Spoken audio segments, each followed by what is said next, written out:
ఇవాళ తెలంగాణలో కాలం కలిసి వచ్చి దేవుడు ఆశీర్వదించిండు కాబట్టి ఇవాళ కష్టపడ్డాం. మొన్న ఆయన వచ్చిండు 2 ఏళ్ల తర్వాత. ఏదో మంచి చెప్తాడేమో అనుభవంతో నేను అనుకున్నా. పెద్ద మనిషి కదా, మనం కూడా ఈ మధ్యకాలంలో ఎప్పుడేం అనలేదు.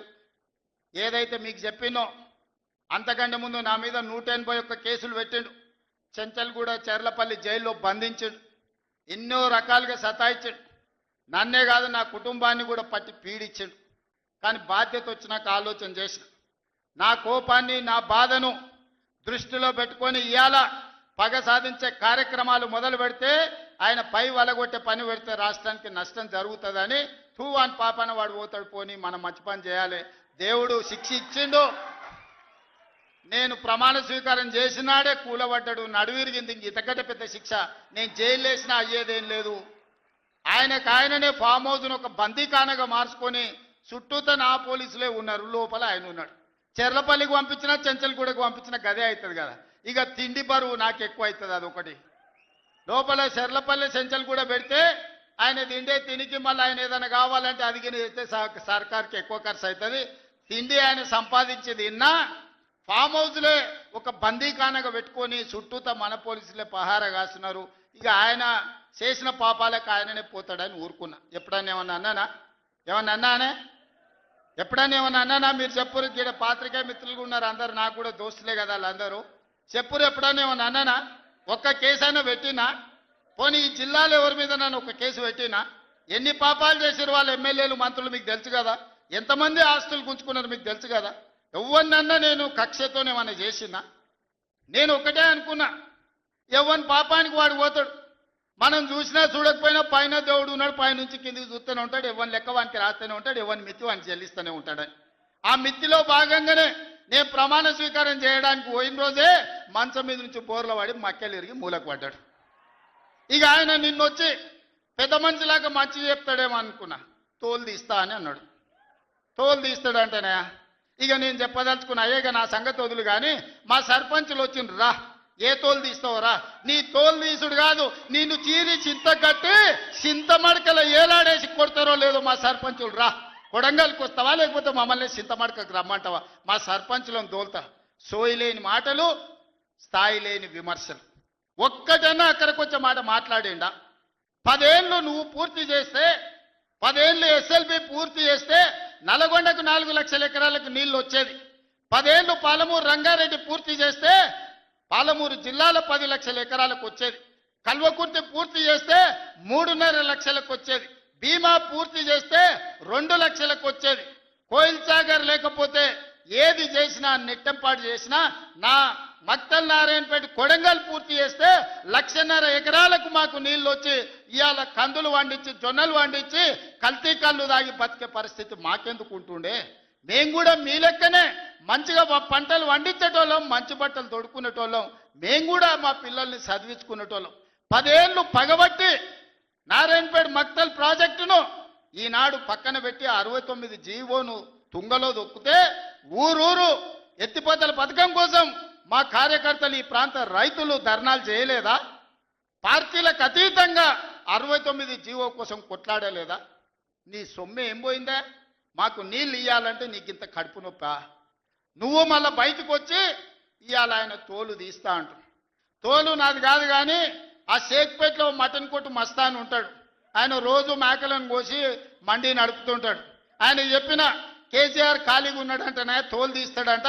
నీ మటన్ కొట్టు మస్తాన్ దగ్గర ఇంత నౌకరీ ఇయ్యండ్రి, ఇంత బోటో కూరనో పోయేటప్పుడు ఈయన బొక్కనో. ఎందుకంటే కోసిన వాళ్ళకు మామూలుగా తోలు తలకాయలు ఇస్తాం కదా మనం ఇంటికాడ దసరా పండుగ అప్పుడు. అవునా?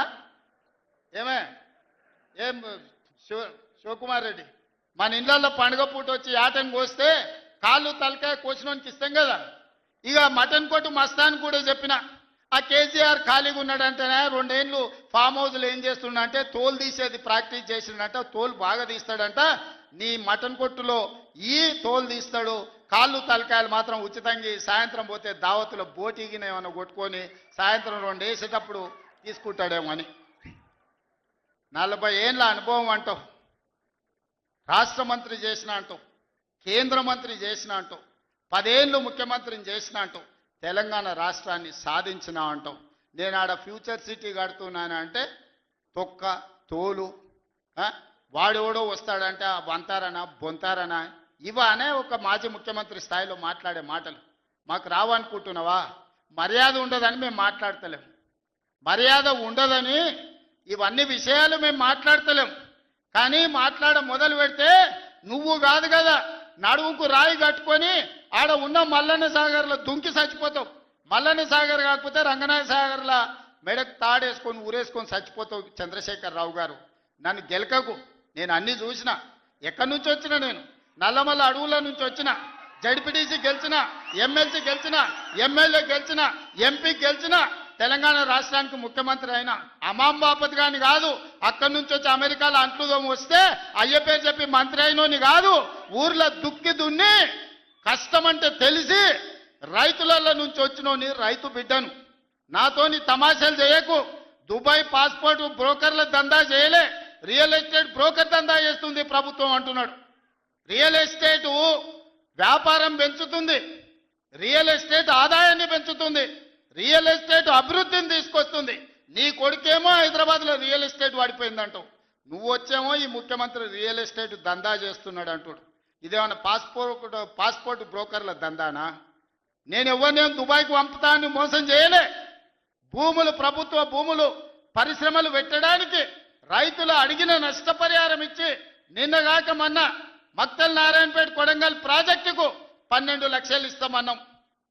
మా రైతులందరూ కాదు కూడదన్నారు. ఏం కావాలన్నా అడగమని మా శ్రీహరికి, మా శివకుమార్ రెడ్డికి చెప్పిన, మా పర్ణికమ్మకి చెప్పిన. వాళ్ళు పోయి మాట్లాడిను. వాళ్ళు అడిగింది నాకు వచ్చి చెప్పురన్న. వాళ్ళు 20 లక్షల ఎకరం కావాలన్నారు. పిలిచి క్యాబినెట్లో పెట్టి ఎకరాకి 20 లక్షల దాకా ఇచ్చి 96% ప్రజలు ఏకగ్రీవంగా ఆమోదిస్తే వాని భూమి పోయిన దుఃఖంలో ఉంటాడు. 10 రూపాయలు ఎక్కువ ఇవ్వాలని 20 లక్షల ఎకరాలాగా చెల్లించి నిన్నగాక మన లగచర్లలో లేకపోతే హకీంపేటలో పోలేపల్లె భూమి తీసుకున్నాం. మొదట్లో 7 లక్షలు అన్నారు. అధికారులతో పంచాయతీ పెట్టుకోరు. పాపం తెలిసి తెలియక వాళ్ళు చేసిన అబద్ధాలకు ఈరోజు పంచాయతీ పెట్టుకోరు. చివరికి అడిగినాం 20 లక్షలు 22 లక్షలు కావాలని ఇచ్చినాం. ఇందిరమ్మ ఇల్లు కావాలన్నారు, ఇచ్చినాం. అక్కడ అభివృద్ధి ఏం కావాలన్నో చేస్తామని చెప్పినాం. ఆడకు జూనియర్ కాలేజ్ ఇచ్చినాం, మెడికల్ కాలేజ్ ఇచ్చినాం, ఇంజనీరింగ్ కాలేజ్ ఇచ్చినాం, డిగ్రీ కాలేజ్ ఇచ్చినాం, అగ్రికల్చర్ కాలేజ్ ఇచ్చినాం, వెటర్నరీ కాలేజ్ ఇచ్చినాం. ఈరోజు సైనిక్ స్కూల్ ఈ రాష్ట్రంలోనే లేదు. సైనిక్ స్కూల్ని కూడా ఈరోజు లగచర్ల కాడికి తీసుకొచ్చి పెట్టినాం. ఇవాళ రాష్ట్రంలోనే ఒక ఆదర్శంగా 250 ఎకరాలలో ఒక ఎడ్యుకేషన్ హబ్ కడుతున్నాం. ఈరోజు మేం పోయి ఆ ఊరికో ఈ ఊరికో ఆ పట్టణానికి పోయి చదువుకున్నాడు కాదు.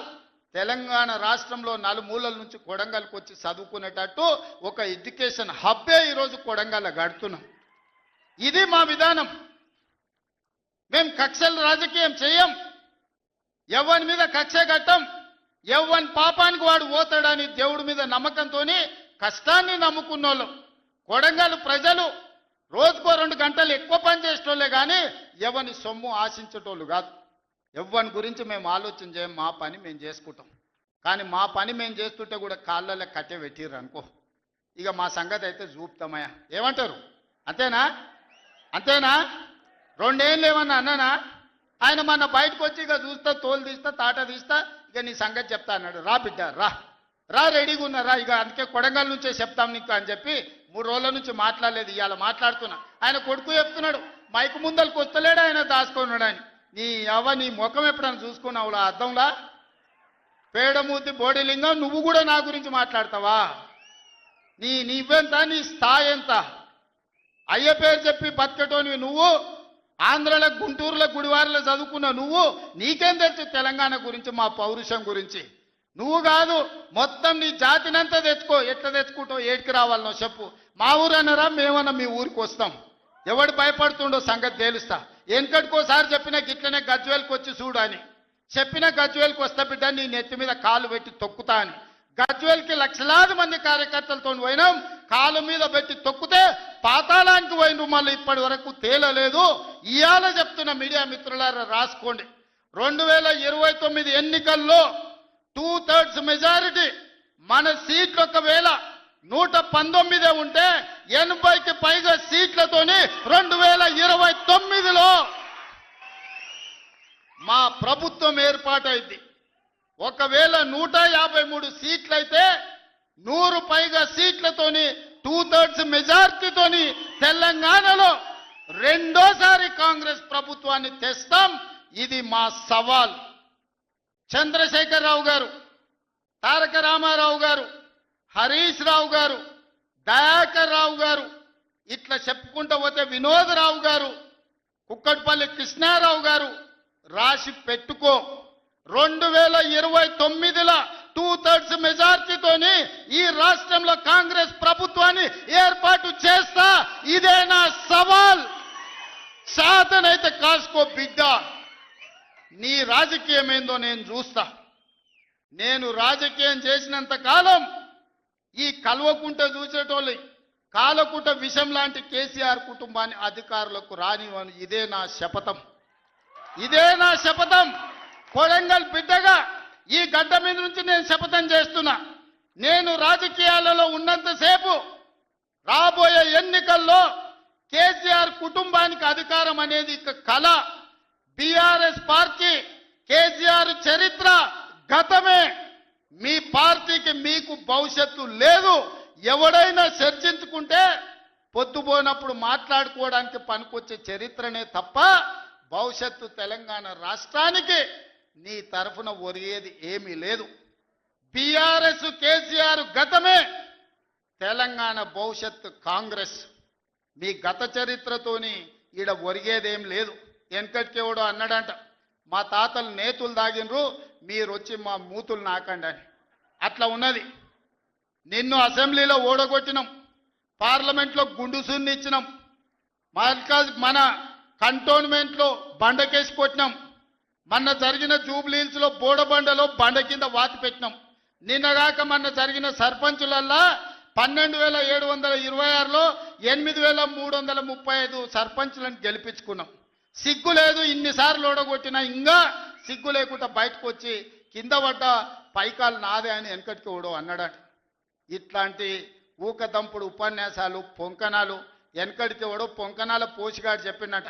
నాకున్నాయి 3 ఏట్లే కానీ 36 దొడ్లు ఉన్నాయని చెప్పిండట. ఇవన్నీ కళ్ళు కాంపౌండ్లో చెప్పుకోవడానికి బాగుంటాయి, కాలక్షేపం చేయడానికి. కళ్ళు కాంపౌండ్ మాటలు మాట్లాడకండి తండ్రి కొడుకులు. ఇవన్నీ మేము చూసినాం. శాతనైతే రాండి, ఏందో చెప్పు, దాని ప్రకారం చేద్దాం. 29లో తేల్చుకుందాం ఇవాళ చెప్తున్నా. కాబట్టి ఇప్పటికైనా చంద్రశేఖరరావు గారు, మీ వయసుకు గౌరవిస్తాం, మీ అనుభవానికి గౌరవిస్తాం. ప్రతిపక్ష నాయకుడు నీకు హోదా ఉన్నది. శాసనసభ సమావేశాలు ఏర్పాటు చేసినాం. 29 నుంచి చర్చలు రాబోతున్నాయి. 29 నాడు నువ్వు అడిగి ఎన్ని రోజులు సభ జరుపుదామో, నువ్వు అడిగినన్ని రోజులు అసెంబ్లీ నడిపిస్తా. నువ్వు చెప్పిన అన్ని చర్చ పెడదాం, ముఖాముఖి చర్చ చేద్దాం. వెనకంగా మాట్లాడు వెనక్కి కూర్పుడు కాదు. నీళ్ల మీద మాట్లాడతామా, నియామకాల మీద మాట్లాడతామా, నిధుల మీద మాట్లాడతామా, తెలంగాణలో జరిగిన అభివృద్ధి మీద మాట్లాడతామా, రైతు భరోసా మీద మాట్లాడతామా, రైతు రుణమాఫీ మీద మాట్లాడతామా, లేకపోతే ఆడబిడ్డలకు ఇచ్చిన ఉచిత బస్సు మీద మాట్లాడతామా, లేకపోతే నువ్వు ఏం కోరుకుంటావో చెప్పు, షాదీ ముబారక్ మీద మాట్లాడతామా, కళ్యాణ లక్ష్మి మీద మాట్లాడతామా, ఇందిరమ్మ ఇండ్ల మీద మాట్లాడతామా, దేని మీద మాట్లాడతామో చెప్పు, నేను సిద్ధంగా ఉన్నా. చర్చిద్దాం, దేశానికి ఆదర్శంగా నిలబడదాం, సమస్యల మీద మాట్లాడదాం, ఎవరు ఏం చేసినరో చెప్పుకునే అవకాశం కల్పిస్తాం. రాండి, మీరు మొహం చాటేసి ఫామ్ హౌస్లో పడుకొని మీరు ఖాళీగా ఉన్నప్పుడు పార్టీ ఆఫీసులు వచ్చి 10 మంది చెంచాలను పెట్టుకొని ఆ 10 మంది చెంచగాళ్ళ ముందల నువ్వు పొంకనాలు కొట్టుడు కాదు. నిజమైన చర్చ అసెంబ్లీలో చేద్దాం. ప్రజలు ఎన్నికలు ముగిసినాయి, అసెంబ్లీలో చర్చ చేయమని చెప్తారు. ఎవరు ఏం మాట్లాడతారో ప్రజలు వింటారు. విఘ్నులైన ప్రజలు తీర్మానం చేస్తారు. ఇలా సర్పంచులు అయిపోయినాయి, గ్రామ సభ పెట్టి సమస్యలు పరిష్కరించాల్సిన వాళ్ళు మళ్ళా సందు ఇల్లు తిరుగుతుందా అంటే ఏమన్నా అర్థం ఉందా? సర్పంచులారా మీరు చెప్పండి. ఇల్లు తిరిగినరు, ప్రజల దగ్గరకు పోయిరు, ప్రతి తలుపు తట్టిరు, ప్రతి గుండెకి చేరు, నమస్కారం పెట్టిరు, గెలిస్తే వాళ్ళు తీర్పు ఇచ్చారు, మీరంతా సర్పంచులు అయ్యారు. గ్రామ సభ పెట్టి గ్రామ పంచాయతీలో మాట్లాడుకోవాలి, అంతేనా? వార్డు మెంబర్లు, ఉప సర్పంచ్, సర్పంచ్ కూర్చొని మాట్లాడుకొని ఏ సమస్యలున్నా పరిష్కరించుకుంటాం. అది ఇచ్చిపెట్టి మళ్ళీ ఎవడో పోరంబోకోడు ఇల్లు తిరుగుదాం రా అంటే పోతారా? ఇవాళ కేసీఆర్ కూడా గట్టే మాట్లాడుతున్నాడు. ఈడ మాట్లాడదాం రావంటే రంగారెడ్డి జిల్లాలోటి, పాలమూరులోటి, నల్గొండలోటి ఆయన మీటింగులు పెడతాడంట. నువ్వు మీటింగులు పెట్టకపోతే సంతలో పోయి బర్రెలను కాసుకో. మేము వద్దంటున్నామా? మాదేం పోయింది? నీకు పొద్దు పోకపోతే మా కల్వకుర్తి సంతల్లో, కొడంగల్ సంతల్లో, ఇటకెళ్ళ మా ఎడ్ల సంతలు బొచ్చడు ఉన్నాయి. మత్తల్లో కూడా లేదు. పెబ్బేర్ల పెద్ద సంత ఉన్నది, పసల సంత. పోయి ఆడ పసల కాడ పోయి బర్రెం కాసుకోపో. నేను వద్దంటున్నానా? నాదేం పోయింది? నీకు ఎట్లాగూ పని లేదు, ఖాళీగా ఉన్నావు. ఖాళీగా ఉన్నాడు పోయి ఆ పెబ్బేరు సంతలో బర్రెలు కాసుకోపో, బర్రెలు కొనుక్కోపో. నేను వద్దానన్నా? చర్చ చేయడానికి సభ ఉంది. అర్థవంతమైన చర్చలు చేద్దాం. తెలంగాణ ప్రజలకు వివరిద్దాం. అప్పుల మీద వివరిద్దామా, అభివృద్ధి మీద వివరిద్దామా, ఉద్యోగ నియామకాల మీద వివరిద్దామా, నీళ్ల మీద వివరిద్దామా, నువ్వు కట్టి కూలిన కాళేశ్వరం మీద మాట్లాడదామా, టెలిఫోన్ ట్యాపింగ్ మీద మాట్లాడదామా, సొంత బిడ్డనే ఇంటల్లుడు ఫోన్ ట్యాపింగ్ చేసినోడు ఇంతకంటే సిగ్గులేనోడు ఉంటాడా అని వాళ్ళు చెప్తారు. ఓ పక్కన నేను 1 కోటి మంది ఆడబిడ్డలకు చీర పెడతా, సారె పెడతా నేనంటే ఉన్నొక్క చెల్లెల్ని ఇంట్లోకెళ్ళి బయటకు వెళ్ళగొట్టిన వాడు ఆస్తిలో వాటా అయ్యేస్తుంది. గంత పనికిమాలినోడు, సొంత చెల్లెలకే చీర పెట్టలేనోడు, సొంత చెల్లెలకే పండుగ పూట బుక్కెడు బువ్వ పెట్టనోడు వాడు కూడా ఒక మనిషా? మా ఆడబిడ్డలను ఆలోచన చేయమని అంటున్నా. ఏం ఆశిస్తామమ్మ పుంటింటి కాడ మనం? చెప్పురి. మెట్టింటికి వచ్చిన తర్వాత పండుగ పూట ఇంత బుక్కెడు పువ్వు పెడతాడు, మా అన్ననో తమ్ముడో ఉంటే చీర పెడతాడు, ఇంటి ఆయన ముందర ఇజ్జత్ పోకుండా ఉండని కానీ కోరుకుంటా. గంతేనా? వాళ్ళ ఆస్తి అడుగుతామా? వాళ్ళ ఆస్తి అడుగుతామా? ఆడపిల్లలు మీరు సగం మంది సర్పంచులు ఉన్నారు కదమ్మా, ఆడపిల్లలారా మీరు చెప్పండి. పుట్టింటి గౌరవం నిలబెట్టడానికనే ప్రయత్నం చేస్తారు కదా మీరు మీ అత్తగారింటి కాడ. వాళ్ళ ముందర మీకు ఇజ్జత్ లేకుండా పండుగ పూట తల్లిదండ్రులు వాడు అన్ననో తమ్ముడో ఉంటే పండుగకి ఇంటికి కూడా విలువకపోతే మీ అత్తగారి ఇంటికాడ, పక్కింటి కాడ, తోటికోడల ముందర ఇజ్జత్ పోతుంది. అమ్మ గిత్త కంటే అవమానం ఉంటుందా? ఓ పిలిచో సారి చీర పెట్టకపోయినా మీరే కూడా పెట్టుకుని ఉంటే వానికి ఇచ్చో చీర కొని నువ్వు పెట్టినట్టు అని చేయరా అంటాం. పుట్టింటి ఇజ్జత్ ఎవరని తీస్తారా? ఏ ఆడబిడ్డనన్నా తెలంగాణలో ఉన్న ఆడబిడ్డ ఎవరైనా ఎంత కష్టమని ఉండని, ఎంత నష్టమని ఉండని, పుట్టింటి ఇజ్జత్ నిలబెట్టడానికైనా ప్రయత్నం చేస్తుంది కదా. మీరు అందరు కూడా తెలంగాణ ఆడబిడ్డలే కదా. ఇవాళ ఇంతో అంతో తండ్రి గాలికి సంపాదించిన దాంట్లో వాటా ఇవ్వాల్సి వస్తుందని మెడలు పట్టి దొబ్బితీవి నీ సొంత చెల్లెలు. నీ సొంత చెల్లెలకే సమాధానం చెప్పలోనే ఆయన నాకు సవాలు ఇసురుతున్నాడు. ఈ అవ్వ లాగులో తొండలు ఇచ్చి కొత్త బిడ్డ నేను అనుకుంటున్నావేమో. నా సంగతి ఇంకా తెలియదు. మీ నాయనని అడిగి ఇంటికి పోయి చెప్తాడు. అమెరికాలో బాత్రూమ్లు అడిగినట్టు అనుకుంటున్నావు నాతో మాట్లాడు అంటే, నేనేదో మార్చుకుంటుండే పోని అవల పోరోడు గాలికి తిరిగేటోడి గాలికి అంతో నాకెందుకని ఇవన్నీ వేషాలు. ఇంకా పక్కలో ఒక నలికుట్లోడు ఉంటాడు, 6 అడుగులు ఉన్నా అనుకుంటాడు. అంత తలకాయ ఎక్కడుందో నాకు తెలియదు. కేసీఆర్ వచ్చి గర్జించిందంట, గర్జనకు నేను పోయి లోపల దాచుకున్నాంట. ఇక కేసీఆర్ గర్జనలు గర్జించినట్టు లేవురా నాయన. మన గాడిదలు ఏం చేస్తావా? ఒండ్ర పెడతాయా? ఏమంటారు గాడిదలను? గాడిదలు అరిస్తే ఏమంటారు నరసింహ? గట్లున్నది. మీ గాండ్రింపులకు, మీ బెదిరింపులకు, ఉడత ఊపులకు భయపడ్డాడు ఎవరు లేడు బిడ్డ. ఈడ దుక్కి దున్నిన చేతులు ఉన్నాయి. మీరేదో తోలు తీస్తా అంటే తీపించుకోనికే లేము. ఈ కండలు కరిగినాయి, మిగిలిందే తోలు. ఫస్ట్ నీ తోలు సంగతి చూసుకో. నీ తోలు సంగతి చూసుకో. ఊర్లో మాకు తెలుసు, ఊర్లలో నాటుకోళ్ళు ఉంటాయి కదా, కోని కాల్చినాక మనం మంచిగా కాల్చి తోలు తీసి పసుపు పెడతాం కదా, మంచిగా తోలు తీసి పసుపు పెడతారు బిడ్డ మా కొడంగల్ వాళ్ళు. నువ్వేదో తెలివితేటలు అనుకుంటున్నావు. ఈ తమాషా మాటలు, ఈ అతి తెలివితేటలు కట్టి పెట్టుకో. ఎన్ని ఎలక్షన్లు జరిగినా సిగ్గు లేకుండా అన్నిట్లలో డిపాజిట్లు పోతున్నా, బండకేసి కొడుతున్నా బుద్ధి రాలే. ఇప్పటికైనా మారుండ్రి. నాకేం లేదు, మీరు అట్లుంటేనే మంచిది. ప్రజలు చీత్కరిస్తారు, చీదర కొడతారు, లాస్ట్ దేనికి వనికి రాకుండా పోతారు. కాకపోతే ప్రతిపక్షమే లేదు తెలంగాణలో అని బయటకు పోతే ఇజ్జత్ పోయేటట్టు ఉన్నది. అదొక్కటే నా చింత. అందుకే మిత్రులారా మంచిగా చేయండి. వేదిక మీద ఉన్న పెద్దలకు, మా మంత్రులకు అందరికీ నా సూచన, గ్రామాలలో సర్పంచులు వచ్చారు, అందరినీ కలుపుకోపోండి. గ్రామాల అభివృద్ధి జరిగినప్పుడే తెలంగాణ అభివృద్ధి జరుగుతుంది. ఇవాళ తెలంగాణ అభివృద్ధి చేసే బాధ్యత మనది. చిన్న వయసులో నాకు అవకాశం వచ్చింది. ఇప్పుడు చాలామంది మా సర్పంచ్ అమ్మ వచ్చింది సజ్జకాన్పేట, రేణుకమ్మన మౌనిక, మా రాములు తమ్ముని కోడలు మౌనిక చెప్పింది 24 ఏళ్ళు చిన్న వయసులో నేను సర్పంచ్ అయినా సార్ అని. ఎన్నో ఆలోచనలతోని ఇవాళ చిన్న వయసులో మీరు అందరు సర్పంచ్లు అయినరు. ఇంజనీరింగ్ చదువుకున్న వాళ్ళు అయినరు, డిగ్రీ చదువుకున్న వాళ్ళు అయినరు, 22, 23 ఏళ్ళకు ఉన్న వాళ్ళు అయినరు, పెద్దోళ్ళు 80 ఏళ్ళు ఉన్న వాళ్ళు కూడా సర్పంచ్లు అయినరు. మా రాఘవ వాళ్ళ తల్లి సర్పంచ్ అయింది. వీళ్ళందరూ ఎందుకు అయినరు అంటే గ్రామానికి ఏమైనా చేయాలని అయినరు. మరి వాళ్ళ ఆలోచనలు వాళ్ళ గ్రామానికి చేయాలన్నదాన్ని మనం ఈరోజు పూర్తిగా సహకారం అందించాలి వాళ్ళకు. వాళ్ళందరినీ కూడా వాళ్ళు ఊర్లలో ఏం మాట ఇచ్చిండ్రో ఆ పనులు మనం చెయ్యాలి. వీలైనంత మేరకు నిధుల కష్టం ఉన్నది. మనం ఇచ్చేది మనం ఇద్దాం, కేంద్రం నుంచి తెచ్చేది కేంద్రం నుంచి తెద్దాం.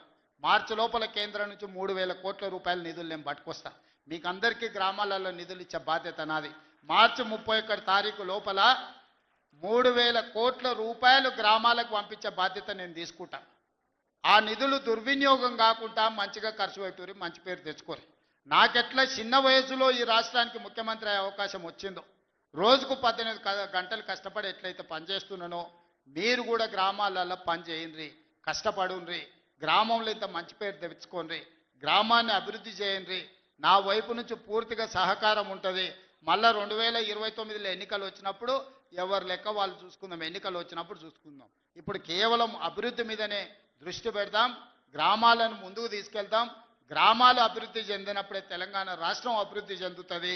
ఆ విధంగా ముందుకు వెళ్దామని మీరందరూ సిద్ధమే కదా? గ్రామాలను అభివృద్ధి చేయడానికి మీరందరూ సిద్ధమే కదా?